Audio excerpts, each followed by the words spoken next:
ನಾವಿವತ್ತು ಬಿನ್ಮಂಗ್ಲದಲ್ಲಿರುವ ಮಾರಿಯಮ್ಮ ಟೆಂಪಲ್ಗೆ ಪೂಜೆಗಂತ ಬಂದಿದ್ವಿ. ನಾವು ನಿನ್ನೆ ಅಭಿಷೇಕ ಕೊಟ್ಟಿದ್ವಿ, ಆದ್ದರಿಂದ ಪೂಜೆಗೆ ಬಂದಿದ್ವಿ. ನೋಡಿ ತುಂಬ ಚೆನ್ನಾಗಿ ಅಲಂಕಾರ ಎಲ್ಲ ಮಾಡಿದ್ರು, ದರ್ಶನ ಎಲ್ಲ ಆಯಿತು. ಮನೆ ಪಾಂಡಿಚೇರಿಗೆ పోతావా? పాండిచేరికి జోరుగా చెప్పు.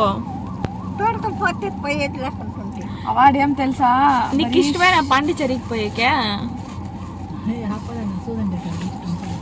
ఇష్టమా? ఫుల్ బీచ్ ఒక అంట. అవా ఏం తెలుసా, షాపులు మిలమిలమిలా అంటుంది. బీచ్ అతవా ఫుల్ బీచ్. ఆ బీచ్ లో పోయి మెత్త ఆడి వచ్చింది తెలుసా.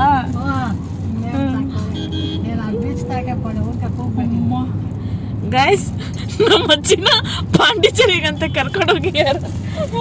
ಯಾರಾದ್ರೂ ಕರ್ಕೊಂಡು ಹೋಗ್ತೀನಿ ಅಂದ್ರೆ ಡಿ ಎಂ ಮಾಡಿ ನಾ ಪಾಂಡಿಚೇರಿಗೆ ಕಳಿಸ್ತೀವಿ ನಿಮ್ಮ ಜೊತೆ.